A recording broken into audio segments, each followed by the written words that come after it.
Jesus nasceu.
Boa noite a todos, graça e paz da parte de Jesus, amém?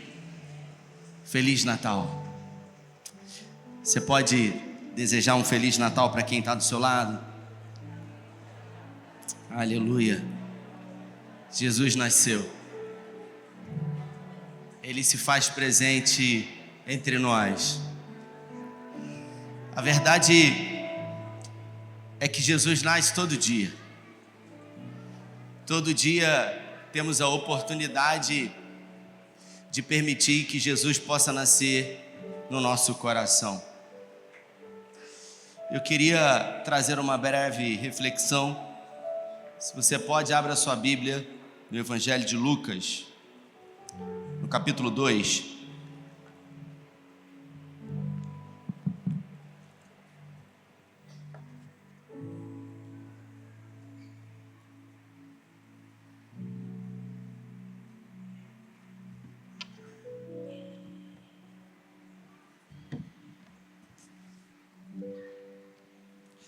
Evangelho de Lucas, no capítulo 2, no versículo 21.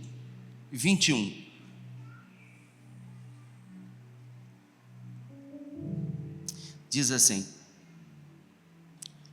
8 dias depois, quando o bebê foi circuncidado, chamaram-no Jesus, o nome que o anjo lhe tinha dado antes mesmo dele ser concebido.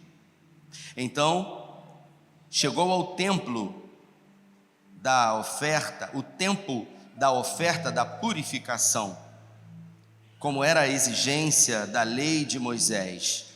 Seus pais o levaram a Jerusalém para apresentá-lo ao Senhor, pois a lei do Senhor dizia: se o primeiro filho for menino, será consagrado ao Senhor. Assim, ofereceram o sacrifício exigido pela lei do Senhor: 2 rolinhas ou 2 pombinhas. Naquela época, vivia em Jerusalém um homem chamado Simeão. Ele era justo e generoso e esperava ansiosamente pela restauração de Israel. O Espírito Santo estava sobre ele e lhe havia revelado que ele não morreria enquanto não visse Cristo enviado pelo Senhor. Nesse dia, o Espírito o conduziu ao templo. Assim, quando Maria e José chegaram para apresentar o menino Jesus ao Senhor, como a lei exigia, Simeão tomou a criança nos braços e louvou a Deus, dizendo: soberano Deus, agora podes levar em paz o teu servo, como prometeste. Vi a tua salvação, que preparaste a todos os povos.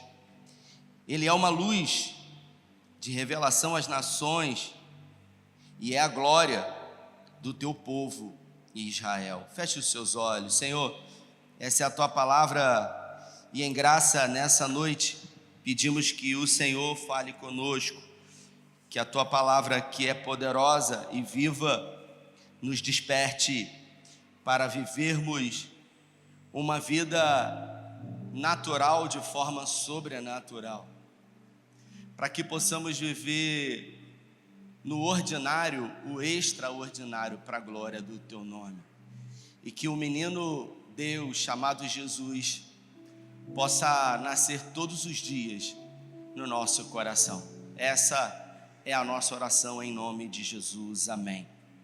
Queridos, hoje é Natal e no Natal celebramos a esperança que havia sido perdida diante da queda do primeiro homem. Deus decidiu criar um homem.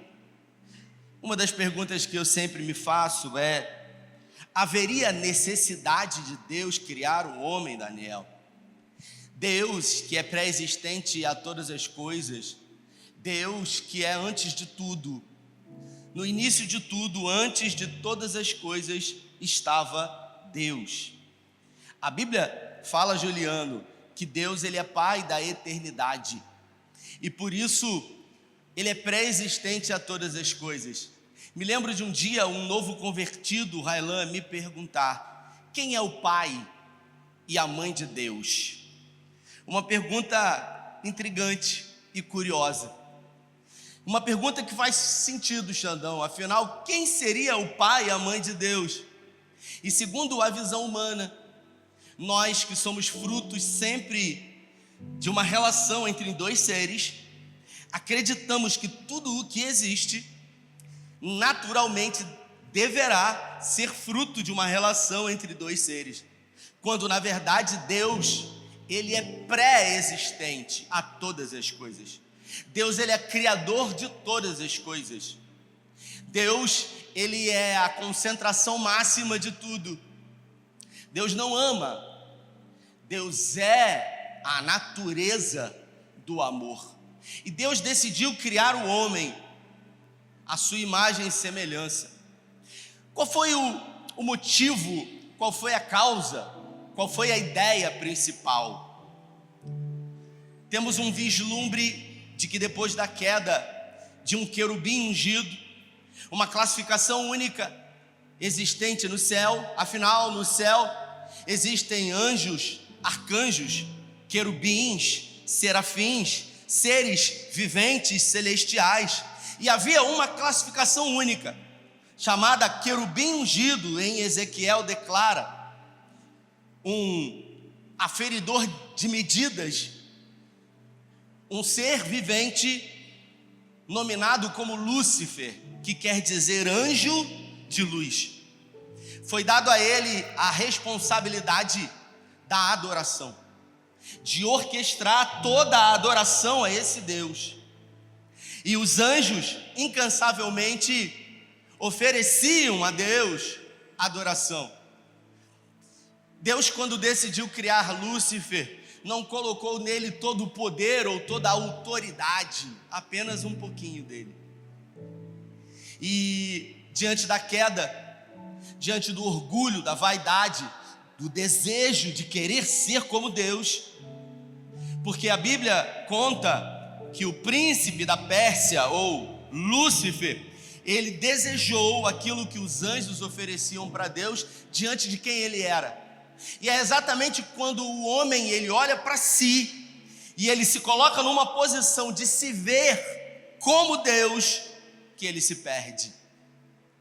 E essa essência, ela está dentro de mim e de você, porque depois da queda, Deus poderia ter colocado qualquer outro ser celestial no lugar de Lúcifer, para orquestrar a adoração a ele, sim ou não?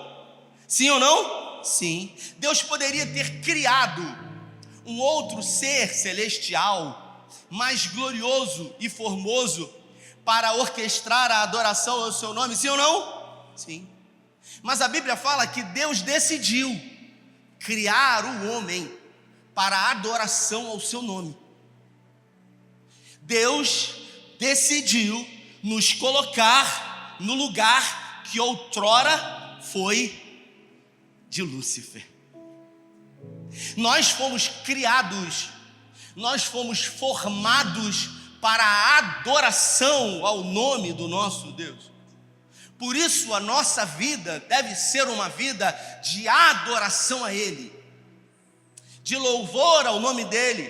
Paulo fala, porque dEle, por Ele e por meio dEle são todas as coisas, glória pois a Ele eternamente, amém. E a Bíblia fala no Gênesis que quando a serpente, o animal mais astuto de todos, se encontrava naquela árvore, e Deus havia dito que eles poderiam dominar sobre todas as coisas, poderiam comer de todo tipo de árvore e fruto. Adão foi o único ser vivente que colheu sem ter plantado nada. E a Bíblia diz que somente da árvore que ficava no centro do jardim não deveria comer, porque no dia em que comesse, certamente morreria. A Bíblia fala que a serpente, o animal mais astuto de todos, começou a tecer um diálogo com Eva, e nós não sabemos quanto tempo a serpente tentou persuadir Eva, não a Adão e sim a Eva, e nós pensamos onde estava Adão enquanto a serpente e Eva flertavam. E a serpente, ela decidiu como estratégia principal colocar em Eva uma dúvida, diga duvidar. Essa é a principal arma do diabo até os dias de hoje. Porque quando uma dúvida entra, a fé vai embora. A fé e a incredulidade não conseguem permanecer no mesmo espaço. E Satanás, ao saber disso, decidiu colocar em Eva uma dúvida, perguntando para ela e distorcendo a verdade. Foi isso mesmo que Deus disse a você? Que não deveria comer do fruto dessa árvore? Fazendo com que Eva pensasse. E a serpente foi mais além, dizendo: eu, porém, digo que certamente não morrerás. No dia em que comerdes desse fruto, sereis, e não será, sereis você e o seu marido como deuses. Quando Eva ouviu isso, que se comesse do fruto, ela seria como Deus. O texto diz, e isso pareceu bom aos olhos de Eva, e então comeu do fruto e deu ao seu marido. O desejo de querer ser como Deus. O mesmo desejo que habitou em Lúcifer, quando ele desejou ser como Deus. O mesmo desejo que habita em homens e mulheres orgulhosos. Quem conhece alguém orgulhoso aqui? Levanta a mão, levanta a mão. Não é você, não, é alguém que você conhece. Se está aqui, não olha. Se você conhece, se está aqui, não olha. É impossível convencer um orgulhoso e uma orgulhosa de que ele ou ela está errada, porque eles se acham deuses, porque eles se acham absolutamente certos e convictos de tudo. E a Bíblia fala que por conta da queda, em Gênesis no capítulo 3, no versículo 15, Deus declarou que da descendência de Eva nasceria Jesus, que pisaria na cabeça de Satanás e ele lhe feriria o calcanhar na cruz do Calvário. Esse menino Deus, que desceu ao mundo no ventre de uma judia, num casal não de classe média ou de classe alta, ou com muitas condições financeiras, mas de uma classe pobre, com muitas necessidades. Esse texto que eu li revela que ao cumprirem a lei determinada por Deus a Moisés, sendo o primeiro filho um homem, no 7º dia levaram ele ao templo, depois de ser circuncidado. Jesus, ele é apresentado a Deus no templo, e os pais oferecem em sacrifício 2 rolinhas. Segundo a tradição judaica, um casal de classe média deveria oferecer um cordeiro, mas José e Maria ofereceram 2 rolinhas, porque não tinham condições. E o Espírito Santo resolveu usar um homem chamado Simeão, um sacerdote, um homem que cumpria os seus ritos, um homem dedicado, um homem justo, um homem leal e fiel e também generoso diante de Deus, um homem que já estava provavelmente no final da sua vida, um ancião, dizendo para ele que ele seria responsável por apresentar, por segurar em seus braços aquele que iria salvar o mundo. E quando essa promessa a Simeão foi feita, muito tempo se passou até que ela se tornasse uma realidade. Simeão, ele aguardou ansiosamente. O texto que eu li diz que Simeão, ele aguardava ansiosamente pela manifestação do Messias, aquele que viria ao mundo libertar a nação de Israel e não o mundo todo. Porque é importante você entender que Jesus não veio salvar você. Jesus não veio salvar a mim. A Bíblia relata que Jesus veio salvar os seus. Ele foi enviado à terra para salvar o seu povo, os judeus. A não ser que tenha algum judeu legítimo aqui. E um judeu legítimo é considerado filho diretamente de um judeu com uma judia. Não aquela judia de mim, é judia mesmo. Nós não somos judeus. E por isso, por ser rejeitado pelos seus, João, no capítulo 1, no versículo 12, diz que ele veio para o seu povo, mas os seus não o receberam. Mas a todos quanto o receberam, foi dado a esses o direito, o poder de serem chamados filhos de Deus. É agora que você dá um aleluia, porque através dele ser rejeitado, nós fomos enxertados na videira. Nós fomos recebidos por adoção. Nós não tínhamos parte, pois somos gentios, mas pelo simples fato dele ter sido rejeitado pelos seus, nós fomos recebidos por ele. E todos quanto o receberem, a esses foi dado a autoridade de serem feitos, de serem chamados filhos de Deus. Diga para quem está do seu lado: você é filho de Deus. Diga: você é filha de Deus. E Simeão, durante muitos anos, cumpria os ritos no templo, aguardando ansiosamente. Uma das características principais, eu estava ontem lá na casa de Ana e Célio, e ela falou: olha, eu assisti uma mensagem hoje sobre Simeão que encheu meu coração de alegria. E hoje eu acordei cedo, às 6 da manhã, fui para o meu escritório, um tempo de oração, e eu resolvi observar um pouco mais sobre a vida de Simeão. E me chamou muito a atenção a capacidade de permanecer esperando diante de uma promessa que foi feita. E eu resolvi perguntar a você: o que faz uma pessoa desistir de esperar? Porque em algum momento, quem deixa de esperar, quem não espera mais, se desespera. Diga: desespera. Se desesperar é deixar de esperar. Mas Simeão, ele se manteve firme, convicto.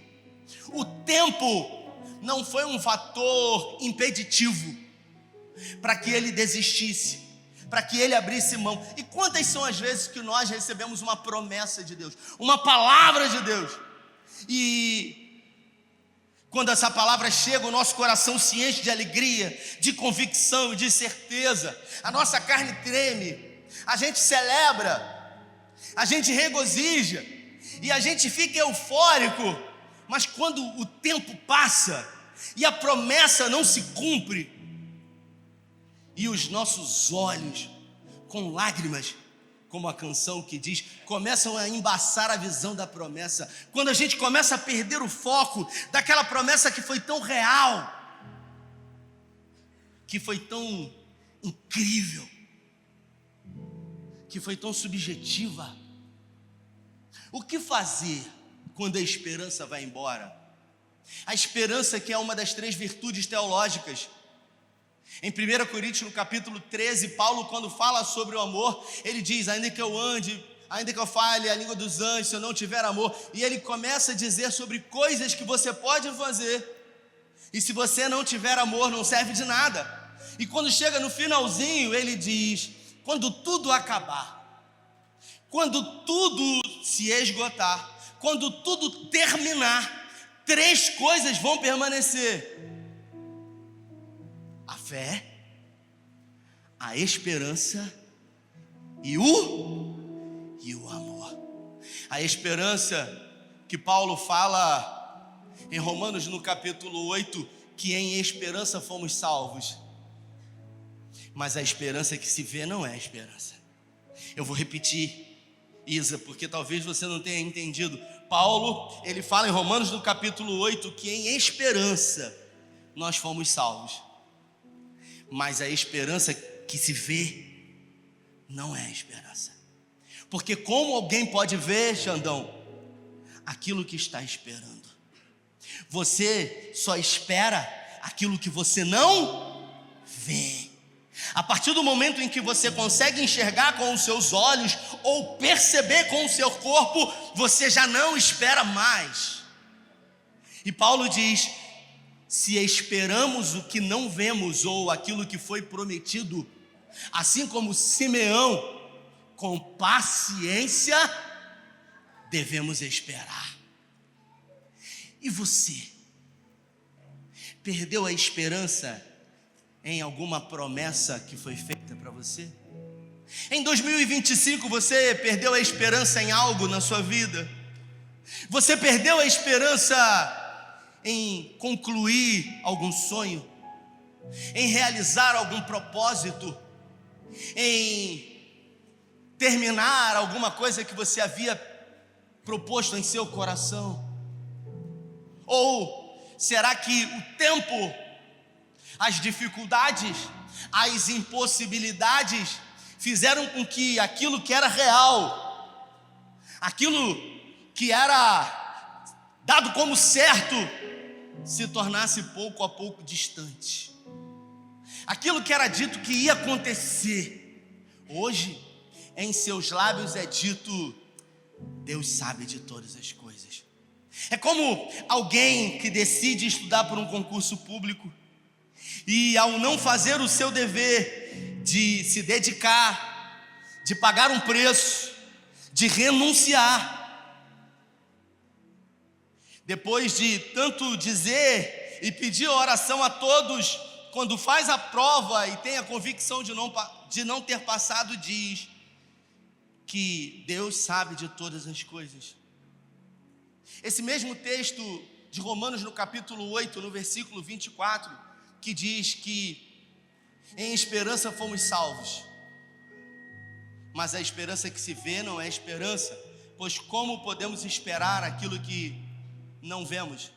Mas se esperamos o que não vemos, com paciência o esperamos. No versículo 28, Paulo fala: mas todas as coisas cooperam juntamente para o bem daqueles que amam a Deus e são chamados segundo o propósito. Paulo está dizendo que se você ama Deus e se você foi chamado segundo um propósito, não importa o que aconteça na sua vida, se você decidir permanecer assim como Simeão, tudo vai empurrar você, tudo vai levar você para um lugar que é o propósito de Deus na sua vida. O problema é quando a gente ora para que a vontade de Deus seja estabelecida na nossa vida. Quem aqui já orou? Quem aqui já orou? Senhor, eu quero que a tua vontade seja. Quem aqui tem coragem de dizer? Você já parou para pensar, Xandão? Se a vontade de Deus for diferente da sua,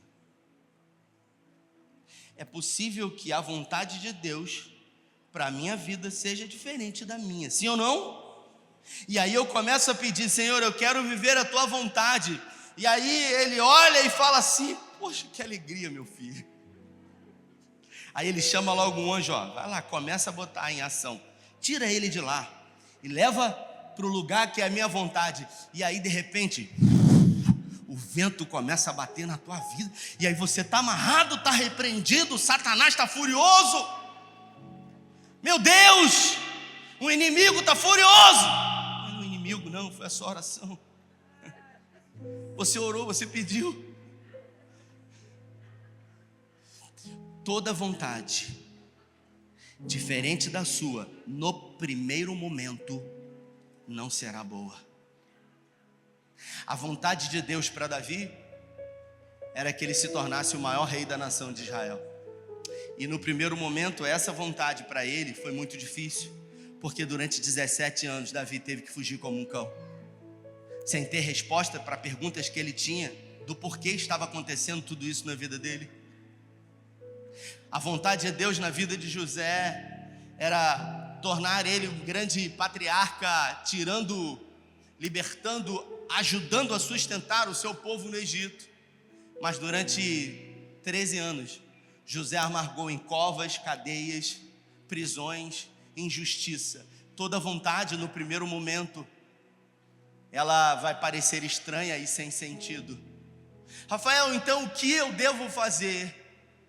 Você deve, à luz do que Simeão fez, decidir permanecer. Permanecer na certeza de que se Deus for o centro da sua vida, e que se Jesus nascer todos os dias no seu coração, não importa o que aconteça, todas as coisas vão cooperar para o seu bem. Mesmo que você perca o controle, mesmo que as coisas não saiam como você gostaria, porque quando você perde, Deus não perde. Quando você acha que acabou, Deus escreve uma nova história, porque Deus tem o controle de tudo. A vida, e eu caminho para o final da minha reflexão, na minha opinião, é como um jogo de xadrez, que de um lado estou eu com as minhas peças e com as atitudes que eu posso tomar ao mover as peças. Do outro lado está o Criador do universo, de todas as coisas, jogando o jogo da vida comigo.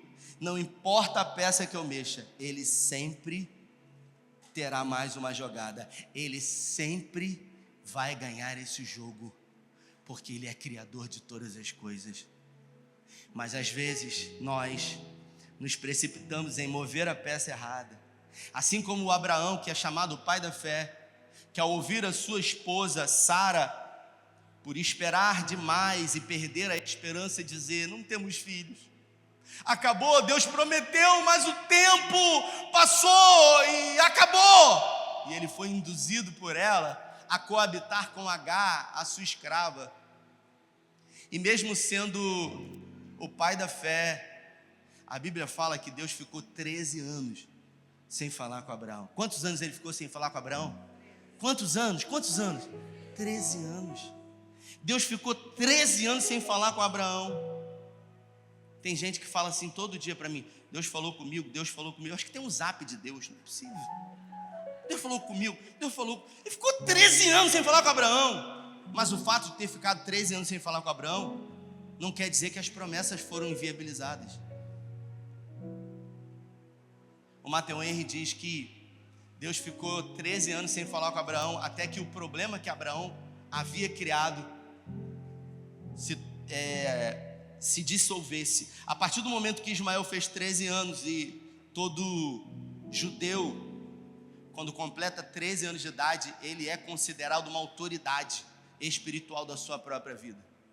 O judeu, ele participa de uma cerimônia chamada Bar Mitzvah, quando ele faz 13 anos de idade. Foi justamente nesse momento que Abraão não era mais uma responsabilidade sobre a vida de Isaac, e espiritualmente que Deus falou: agora sim eu vou cumprir. Mesmo você, Abraão, com 99 anos de idade, achando que acabou, achando que é o fim, não tem a ver com tempo,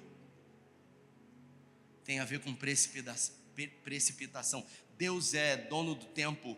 Nós vivemos uma esfera de cronologia, horas, dias, meses, anos, minutos, segundos, milésimos. Deus, ele não se move no cronos. O cronos é uma medida humana. Deus, ele se move no kairos. O kairos é o tempo de Deus. E eu quero declarar sobre a sua vida que o tempo de Deus chegou. O tempo de se cumprir cada uma das promessas que Ele realizou. O tempo de tornar real o nascimento de Jesus no seu coração hoje, trazendo de volta a esperança. Porque depois de muitos anos, Simeão, ele viu o cumprimento da promessa. Ele estava em casa. A Bíblia fala que o Espírito Santo levou ele ao templo. Ele não estava de serviço. Mas Deus não se esquece. Deus não chega atrasado. Deus não se perde naquilo que Ele prometeu. Deus já tem tudo pronto. E o Espírito Santo levou ele ao templo. E ao chegar no templo, ele teve a oportunidade de segurar o menino dos braços e declarar: Senhor, agora eu já posso partir. Quem sabe ele já havia até se aposentado. Quem sabe a dificuldade já não permitia mais que ele pudesse estar com as suas obrigações no templo. Mas Deus não chegou atrasado. A Bíblia fala que ele disse: agora eu já posso partir. É como se Simeão tivesse dito: eu me recuso a morrer enquanto a promessa não se cumprir na minha vida. Você sabe o que é isso? Isso é convicção. Isso é certeza. Isso é decisão. Isso é autoridade. Se a gente tivesse apenas um pouco dessas qualidades de Simeão, a nossa vida seria tão diferente. Deus faz uma promessa hoje, a gente sai, um vento bate e a gente vira a cabeça. Deus fez uma promessa, um chamamento para Noé. Declarou que salvaria ele, a sua família e todos que estivessem dentro de um barco que deveria ser construído por ele, com as especificações dadas por Deus. Você sabe quantos anos Noé demorou construindo aquela embarcação? 120 anos. Ele ouviu Deus uma vez e decidiu permanecer construindo aquela embarcação durante 120 anos. Se fosse você, manteria a chama acesa? Ou essa chama facilmente se apagaria? Simeão decidiu acreditar. E por isso a Bíblia chama a fala dele do cântico de Simeão. O cântico de vitória. O cântico declarando que Jesus, o Salvador, ele veio cumprir a promessa que havia sido declarada por todos os profetas que vieram antes dele.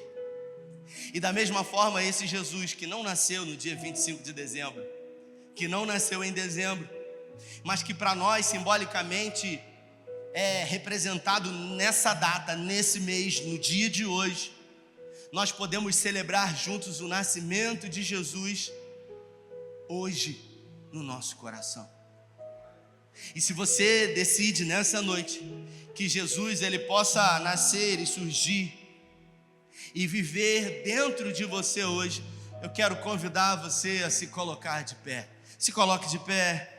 Senhor, nós queremos te agradecer pelo teu nascimento, porque foi justamente porque o Senhor nasceu que nós estamos aqui hoje. Foi justamente por causa do plano de salvação que nós estamos aqui. Estávamos perdidos, errantes, condenados a uma morte eterna, mas através da tua vinda, através do nascimento, através da decisão do Pai em nos resgatar, em nos salvar, nós estamos aqui e nós queremos te agradecer pelo privilégio da tua palavra ter chegado ao nosso coração num tempo aceitável, de termos decidido receber o Senhor, como João 1,12 declara, e passarmos da condição de criatura para filhos de Deus, tendo o Senhor como primogênito entre muitos irmãos. Obrigado, Senhor, pela família que o Senhor nos deu. Obrigado porque fomos feitos irmãos em Ti, em Cristo. E nós queremos, assim como Simeão, celebrar a Tua vinda, celebrar o Teu nascimento há mais de 2000 anos atrás, mas também celebrar o Teu nascimento hoje em nossos corações. E se existe alguém aqui, Senhor, que por circunstâncias da vida perdeu a esperança, que o Senhor possa renovar a esperança, colocando ela viva em cada coração. Oramos com fé em nome de Jesus, amém.